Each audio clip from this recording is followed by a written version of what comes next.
अवधूत चिंतन श्री गुरुदेव दत्त. श्री स्वामी समर्थ. स्वामी कृपेने तुमच्या सर्व इच्छा मनोकामना पूर्ण हो अशी मी स्वामींना प्रार्थना करते आणि आजच्या एका नवीन व्हिडिओला सुरुवात करते. गुरुपौर्णिमेपर्यंत 7 दिवसाचे पारायण आपल्याला करायचे आहे. ज्यांना संपूर्ण पारायण करणं जमत नसेल गुरुचरित्राचं, तर तुम्हाला फक्त 7 दिवसाचे पारायण करायचे आहे. तुम्ही 7 दिवसामध्ये याचा अनुभव घ्यायचा आहे. हे पारायण कसं करायचं आहे मी आज तुम्हाला सांगणार आहे. त्या अगोदर चॅनलवरती नवीन असाल प्लीज चॅनलला सबस्क्राईब करा, लाईक देखील करा आणि कमेंटमध्ये श्री गुरुदेव दत्त श्री स्वामी समर्थ लिहायला देखील विसरू नका.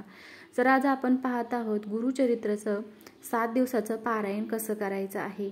तर या पारायणाने आपल्या आयुष्याचं सोनं होणार आहे, आपल्या प्रत्येक इच्छा पूर्ण होणार आहेत, आपल्या मुलांचं चांगलं होणार आहे. आपल्या भविष्यात जी घटना घडत असतात वाईट घटना त्याच्यापासून आपण लांब राहणार आहे, किंवा त्या अगोदर आपले स्वामी आपल्यावरती ते घेत असतात किंवा आपल्याला संकेत देत असतात की अशा अशा गोष्टी तुमच्या आयुष्यात होणार आहेत. काहीतरी आपल्याला अंदाज येतो की असे काहीतरी होणार आहे पुढं असं वाटतं. त्यावेळेस समजून जायचं की देवाची कृपा आहे की आपण यातून वाचलो. बऱ्याच वेळा असं होतं कितीतरी मोठं संकट असतं पण आपण त्यातून अलगद बाहेर पडत असतो. तर ही आपण जे देवासाठी आपण करतो, जे आपण नामस्मरण करतो, जे काही आपण देवासाठी करतो त्याचे हे फळ असते. त्याच्यामुळे आपल्याला हे चांगले दिवस बघायला भेटतात. किंवा असं जी कर्म आपण आपल्या आयुष्यात जी कर्म आहेत किंवा जे वाईट संकट आहेत ती तर आपल्या कर्मामध्ये लिहिलेली असतात, परंतु कर्म कुणाला चुकत नाही. परंतु स्वामी आपल्याला ह्याच्यातून कसं बाहेर काढतात आणि त्या कर्माचं रूपांतर आपल्या चांगल्या कर्मामध्ये होतं हे तुम्ही नक्की बघा. तर त्याच्यामुळे आपल्याला गुरुचरित्राचं पारायण करायची भरपूर जणांची इच्छा आहे. काहींच्या घरामध्ये स्त्रिया पारायण करत नाहीत, परंतु केलं पाहिजे हे पारायणाचं. असं नाही की कुणीही पारायण फक्त पुरुषांनीच केलं पाहिजे असं नाही, कोणीही पारायण करू शकतं. स्त्रियांनी तर आवर्जून पारायण करा, ह्याचं खूप म्हणजे खूप तुम्हाला लाभ होणार आहे. तर पारायणाची सुरुवात तुम्ही कधीही करू शकता. आता बघा, आपल्या आईवडिलांची सेवा करताना आपण कुठला वेळ काळ बघतो का? तसंच आपले स्वामींची सेवा करताना, दत्तगुरूंची सेवा करताना आपण कुठलाही वेळ काळ बघायचा नाही. त्याच्यामुळे आपण ह्या सेवेला कधीही कुठल्याही गुरुवारी सेवा करू शकता. फक्त तुम्हाला अडचण नसायला पाहिजे. पिरियड्स असले तर तुम्हाला कळतं ना आपल्याला की बाबा माझे पिरियड आलेले आहेत जवळ, तर ते झाल्यानंतर तुम्ही सुरुवात करू शकता. पिरियडच्या काळामध्ये नाही करायचं. त्याच्यानंतर तुम्ही या दिवसामध्ये ब्रह्मचार्याचं कटाक्षाने पालन करायचं आहे. या दिवसामध्ये तुम्हाला 7 दिवस ब्रह्मचार्याचं पालन करायचं आहे. मांसाहार अजिबात घरामध्ये करायचा नाही.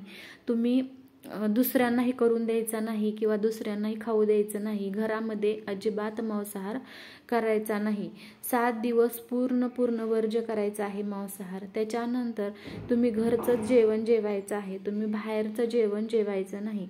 जर काही इमर्जन्सी अडचण असेल तर तुम्ही बाहेरचं स्वतःच्या पैशाने खाऊ शकता, पण तुम्ही इतरांचं, तुम्ही आता ऑफिसला जाता तिथं तुम्ही दुसऱ्यांचं जेवण जेवू शकत नाही. तुम्ही स्वतःच बनवलेलं किंवा घरातलं आपलं जे जेवण आहे ते आपण खायचं आहे. अशा पद्धतीनं तुम्ही नियम पाळायचे आहेत. आणि या दिवसामध्ये कोणाला अपशब्द बोलायचे नाही, कोणासोबत भांडण करायचं नाही किंवा शिवीगाळ होता कामा नाही. एवढं आपण काळजी घ्यायची आहे की आपल्या हातून कुणाचं मन दुखवलं नाही पाहिजे किंवा कुणाला काही त्रास झाला नाही पाहिजे, हे आपण काळजी घ्यायची आहे. नंतर दुसरं म्हणजे तुम्ही या दिवसामध्ये दान करू शकता किंवा तुम्ही दारामध्ये कुठलाही प्राणी आला तर तुम्ही त्याला घास भरवू शकता किंवा पाणी ठेवू शकता, किंवा तुम्हाला कोणी दिसलं गरजू व्यक्ती त्यांना तुम्ही दान करू शकता. या दिवसामध्ये तुम्ही 7 दिवसाच्या कालावधीमध्ये एवढं तुम्ही कटाक्षाने पाळायचं आहे. तर आता आपण पाहूया पूजेची मांडणी कशी करायची. तुम्ही कोणत्याही गुरुवारी सुरुवात करा किंवा कुठल्याही दिवशी तुम्ही सुरुवात करा. तुम्ही आता गुरुपौर्णिमेपासून 21 तारखेला गुरुपौर्णिमा आहे, त्याच्या अगोदर तुम्ही 7 दिवस पारायणाला सुरुवात केली तरीही चालणार आहे आणि तुम्ही पौर्णिमे दिवशी या पारायणाचं उद्यापन केलं तरीही चालणार आहे। तर आज पुढे पाहूया की उद्यापन कसं करायचं आहे। त्या अगोदर आपण पाहूया मांडणी कशी करायची आहे। तर एक चौरंग घ्यायचा आहे किंवा पाट घ्यायचा आहे, स्वच्छ वस्त्र त्याच्यावरती अंतरायचं आहे, तांदळानं आपल्याला स्वस्तिक काढायचं आहे, त्याच्यावरती हळदी कुंकू ठेवायचं आहे, त्याच्यानंतर पाण्याने भरलेला कलश आणि एक फळ श्रीफळ ठेवायचं आहे। तुमच्याकडे आंब्याचे ढोवळे असतील पाणी तरी चालणार आहे, त्याच्यानंतर तुम्ही खायची पाने ठेवली तरी चालणार आहे। एक दत्तगुरूंचा फोटो किंवा तुम्ही स्वामींचा फोटो ठेवला तरी चालणार आहे। धूप दीप नैवेद्य ठेवायचं आहे, तुमच्या घरात काही फळं असतील तर तेही ठेवायचे आहेत। अशा पद्धतीने मांडणी करायची आहे आणि स्वतःला आसन द्यायचं आहे। त्याच्यानंतर जी आपण पोथी वाचत आहे त्या पोथीला आसन द्यायचं आहे। तुम्ही जर अशी पूजा मांडणं शक्य नसेल किंवा छोटंसं घर आहे त्याच्यामध्ये तुम्हाला पूजा मांडणं शक्य नाही तर तुम्ही सरळ देवाच्या पुढे बसायचं आहे, कारण आपल्या देवघरामध्ये स्वामींचा किंवा दत्तगुरूंचा फोटो असतोच, मग त्याच्या समोर बसायचं आहे आणि तुम्ही जी पोथी आहे दत्त गुरुचरित्र त्या पोथीमध्ये लिहिलेलं आहे आज किती पारायण वाचायचे, उद्या किती वाचायचे, अशा पद्धतीने तुम्ही 7 दिवस ते पारायण वाचायचे आहेत। त्या पद्धतीने पारायण वाचले, पारायण वाचल्यानंतर दररोज 3-3 पारायण असे तुम्ही वाचले तरी चालणार आहे।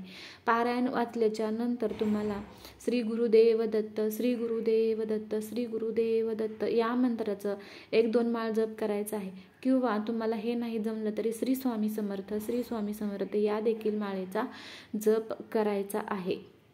आणि देवाला दिवा प्रज्वलित केल्यानंतर स्वतःला आसन घ्यायचं आहे। जे काही तुम्ही वाचत आहात त्या वाचनाला तुम्हाला आसन घेऊनच वाचायचं आहे, नाहीतर जे काही करत आहोत, जे आपण वाचत आहोत ते वाचलेलं पूर्ण धरणी मातेला जातं असं म्हणतात। त्याच्यामुळे बसायला आसन घ्यायचं आहे आणि पोथीला सुद्धा आसन घ्यायचं आहे। अशा पद्धतीने तुम्हाला वाचायचं आहे। त्याच्यानंतर 7 दिवसाचं तुमचं पारायण झाल्याच्या नंतर तुम्ही दत्तगुरूंच्या मंदिरात जावा, तिथे तुम्हाला ब्राह्मण असतात त्यांना तुम्हाला शिदा द्यायचा आहे। मग शिद्यामध्ये तुम्ही तुमच्या मनाप्रमाणे तुम्ही शिदा देऊ शकता। मग ब्राह्मण नसेल तर तुम्ही गरजू व्यक्तीला तुम्ही हा शिदा जो आहे तो शिदा तुम्ही दान करायचा आहे। या दिवशी तुम्हाला कोणी जोडपं सापडलं तर तुम्ही जीव घालायचा आहे किंवा लहान मुलं जर तुम्हाला दिसली तर त्या मुलांना तुम्ही 7 मुलं किंवा 9 मुलं अशा पद्धतीनं तुम्ही किंवा 5 मुलं अशा पद्धतीनं तुम्ही खीर शिरा काही केलं तरी चालणार आहे। अशा पद्धतीनं तुम्ही गुरुचरित्राचं उद्यापन करायचं आहे। खूप साधा आणि सोपा नियम आहे, तुम्ही दुसरा कुठला नियम नाही चालला